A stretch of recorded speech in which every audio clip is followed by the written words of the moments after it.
প্রচার করতে করতে বলছে ক্ষমতায় নিয়ে আসো, এই রাস্তার পাশে সরকারি জায়গায় যে মসজিদ আছে, মন্দির আছে, সে মসজিদ মন্দির আমরা ভেঙে দেবো। সরকারি জায়গার উপরে কোনো মসজিদ মন্দির থাকবে না। প্রকাশ্যেই বলছে। যে জায়গা থেকে আমি এসেছি সেই জায়গাটার নাম হলো ফুরফুরা শরীফ। যে ফুরফুরা শরীফে নেতাজি সুভাষচন্দ্র বসু গিয়েছিলেন, যে ফুরফুরা শরীফে মহাত্মা গান্ধী গিয়েছিলেন, জওহরলাল নেহরু গিয়েছিলেন, ইন্দিরা গান্ধী গিয়েছিলেন, অটল বিহারী বাজপেয়ী গিয়েছিলেন, প্রধানমন্ত্রী মনমোহন সিং গিয়েছিলেন, রাষ্ট্রপতি প্রণব মুখোপাধ্যায় গিয়েছিলেন। সেই জায়গা থেকে আমাকে আপনাদের কাছে পাঠিয়েছে। একটা ছোটখাটো দল, ওর সঙ্গে আমার লড়াই নেই।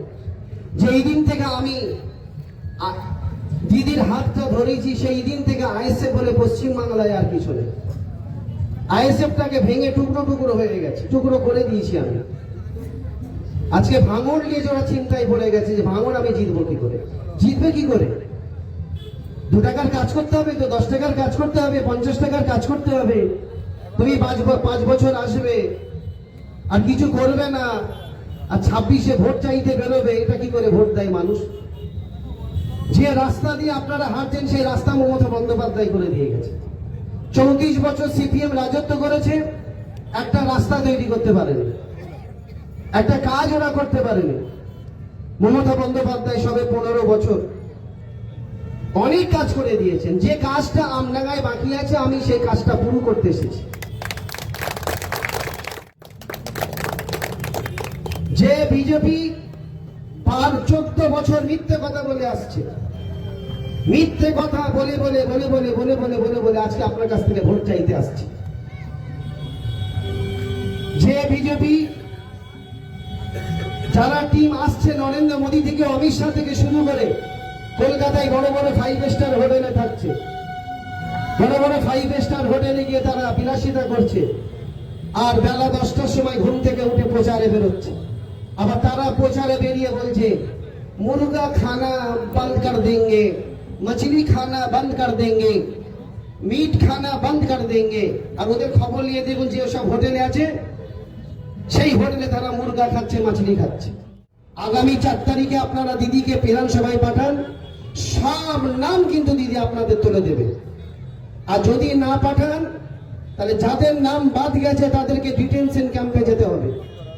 উত্তর 24 পরগনার মানুষদেরকে ডিটেনশন ক্যাম্পে রাখা হবে। কোন জায়গায়? পশ্চিম মেদিনীপুর গড়বেতা। গড়বেতায় ডিটেনশন ক্যাম্প তৈরি হচ্ছে, মালদা জেলায় ডিটেনশন ক্যাম্প তৈরি হচ্ছে।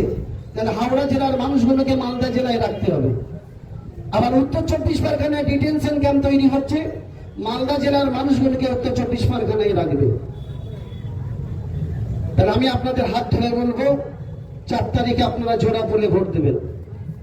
জোড়াফুলে ভোট দিয়ে দিদিকে আপনার বিধানসভায় পাঠান। যে মমতা বন্দ্যোপাধ্যায় আপনাদেরকে 74টা প্রকল্প দিয়েছে, আর নরেন্দ্র মোদী 14 বছর এখানে বসে আছে, প্রধানমন্ত্রী চেয়ারে বসে আছে, 2টো প্রকল্প আপনাকে দিতে পারে। বিজেপি 2টো মন্ত্রী আছে পশ্চিমবাংলায়। পশ্চিমবাংলার মানুষের জন্য কি করেছে? একটা কাজ করতে পেরেছে? করেনি। আবার এদেরকে সাপোর্ট করছে কে? আমাদের শুভেন্দু বাবু দুজনকে তৈরি করে দিয়েছে অমিত শাহ আলোচনায়। অমিত শাহ যুক্তি দিয়ে বলেছে, শুভেন্দু মুসলমানদের ভোট কাটার রাস্তা তৈরি করো।